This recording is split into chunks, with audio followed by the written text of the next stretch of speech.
खौफ में Israel, Iran का एटम बम तैयार।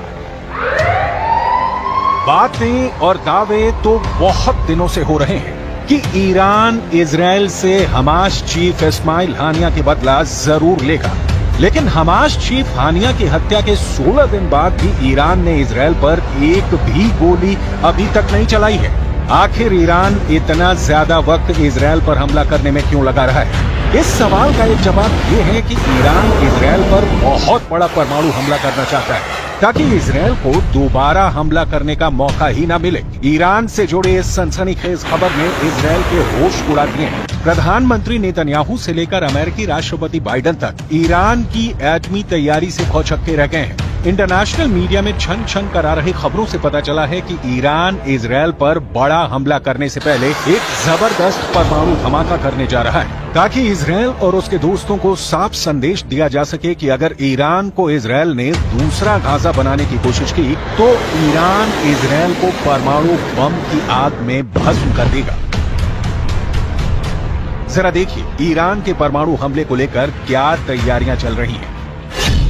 खुफिया एजेंसी को भनक लगी है कि ईरान इस वक्त अंदर ही अंदर परमाणु बम से जबरदस्त हमला करने की तैयारी में जुटा है। दावा तो यहां तक किया गया है कि ईरान के सुप्रीम लीडर ने कुछ चुनिंदा टॉप कमांडरों को आदेश दे दिया है कि ईरान इजराइल पर एटम बम से हमला करना चाहता है। हालात ये हो गए हैं कि ईरान की परमाणु तैयारी को देखते हुए पीएम नेतन्याहू ने एक बड़ी मीटिंग की है जिसमें ये समझने की कोशिश की गई है कि अगर ईरान इजराइल पर परमाणु बम से हमला करता है तो इजराइल ऐसी स्थिति में अपने बचाव के लिए क्या क्या कदम उठा सकता है। दावा किया जा रहा है कि ईरान लगभग 12 परमाणु बम बनाने के बेहद करीब पहुंच चुका है, जो पूरे मिडिल ईस्ट के लिए बेहद खौफनाक है, खास तौर से इजराइल के वजूद के लिए। ईरान अपने बेहतरीन ड्रोन और मिसाइलों के लिए मशहूर है। दावा किया जाता है कि ईरान के पास लगभग 48 से ज्यादा ऐसे बंकर हैं जिसमें घातक मिसाइलें मौजूद हैं। दिक्कत यह है कि ईरान से इजराइल के बीच की दूरी 1700 से 2000 किलोमीटर तक है। ऐसे में इजराइल के पास एक ही रास्ता है कि उसे इजराइल पर हमला करने के लिए ऐसी मिसाइलें मिले जो इजराइल को एक ही हमले में दबा करके रख दे।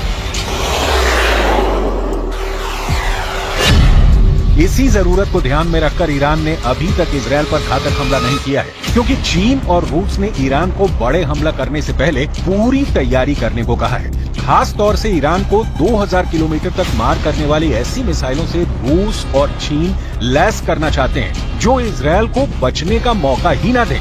यानी ईरान की राजधानी तेहरान से इजराइल के तेल अवीव पर सीधा और बड़ा हमला राष्ट्रपति पुतिन, राष्ट्रपति शी जिनपिंग ईरान के supreme leader ayatollah Ali Khamenei को साफ संदेश दे चुके हैं कि रूस और चीन आखिरी दम तक ईरान के साथ हैं।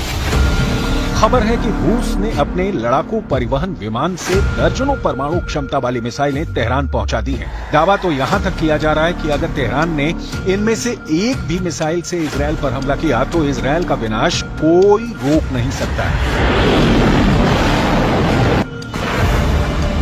We are looking on this Iranian network that put a deadly explosive inside Israel, and we will act against the Iranian terror wherever it is.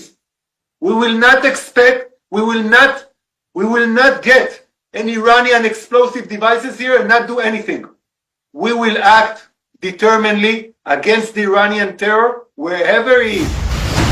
Iran की मिसाइल जरूरतों के मद्देनजर उसे रूस ने इस्कंदर मिसाइलें दी है। ईरान को इजराइल तक पहुंचने के लिए लगभग 1200 किलोमीटर की मारक क्षमता वाली मिसाइलों की आवश्यकता है, जबकि इस्कंदर सिस्टम की मारक क्षमता 500 किलोमीटर तक है। लेकिन रूस ने ईरान को जो इस्कंदर मिसाइल दी है वो लेटेस्ट वर्जन की है। इजरायली मीडिया के मुताबिक रूस ने ईरान को 1500 किलोमीटर तक हमला करने वाली R-500 क्रूज मिसाइलों के साथ इस्कंदर के सिस्टम दिया है, जो ईरान को जबरदस्त मिसाइल पावर दे रहा है। इस्कंदर के लंबी दूरी तक मार करने वाली परमाणु क्षमता वाली मिसाइल है। इसके अलावा रूस का मर्मंग्स BN सिस्टम ईरान को दिया गया है। इजरायली विदेश मंत्री इजराइल काट्ज का साफ कहना है कि ईरान इजराइल पर बहुत बड़े हमले का प्लान बना चुका है। यानी ईरान अब रूसी मिसाइलों से इजराइल पर हमला करने जा रहा है।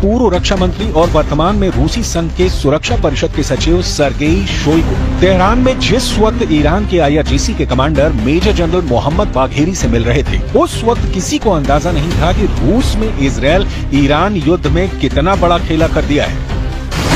इजरायली मीडिया के दावों के मुताबिक ईरान की राजधानी तेहरान में एक गुप्त मीटिंग हुई है, जिसमें रूस ने तुरंत ही ईरान की सभी मांगे मान ली हैं। दावा किया गया है कि रूस की तरफ से पूर्व रक्षा मंत्री सर्गेई शोइगु ने IRGC के top commander major general Mohammad Bagheri की और उन्हें परमाणु क्षमता वाली मिसाइलें देने का रास्ता साफ कर दिया है। दावा किया जा रहा है कि राष्ट्रपति पुतिन के आदेश के बाद सैन्य परिवहन विमान IL-76 ने रूस से उड़ान भरी, जिसने ईरान के गुप्त ठिकाने पर रूसी इस्कंदर मिसाइलों को ईरान पहुंचा दिया है। इसके अलावा रूस ने ईरान को उपग्रह नेविगेशन सिस्टम मरमंग्स BNEWS भी दिया है। रूस की इस्कंदर परमाणु क्षमता वाली मिसाइल कुछ मिनट में ही तैयार की जा सकती है। इस मिसाइल के मिलने से ईरान अब इजरायल में घुसकर कभी भी इस्कंदर मिसाइल से हमला कर सकता है, जबकि रूस का उपग्रह नेविगेशन सिस्टम मरमंग्स BNEWS ईरान को ऐसी क्षमता देगा कि इजरायल के लड़ाकू जेट और मिसाइलें हमला तक नहीं कर पाएंगी। ईरान इस वक्त अपने परमाणु बंकर से मिसाइलों को तेजी से लेबनान और सीरिया में गुप्त ठिकानों तक पहुंचाने में जुटा है। IRGC के टॉप कमांडरों को साफ आदेश है कि कम से कम मूवमेंट की जाए। इजरायल के जासूसी नेटवर्क को चकमा देते हुए मिसाइलों को अड्डों पर पहुंचाया जाए। खबर तो ये भी है कि रूस के कुछ कमांडर गुप्त तरीके से ईरान की जबरदस्त मदद कर रहे हैं। इधर supreme leader Ayatollah Ali Khamenei ईरानी अखबार कहान में लेख लिखा है कि पिछली बार ऑपरेशन में ईरान ने इजरायल के सिर्फ कुछ ठिकानों को निशाना बनाया था, लेकिन अब इजरायल के अंदरूनी इलाकों जैसे तेल अवीव और हाइफा रणनीतिक केंद्रों पर हमला होगा। खामनेई ने ये भी लिखा है कि हानिया की हत्या में शामिल इजरायली अधिकारियों के घरों को निशाना बनाया जाएगा। इस बार का हमला बड़ा खतरनाक होगा, जिसे इंटरसेप्ट करना भी मुश्किल होगा।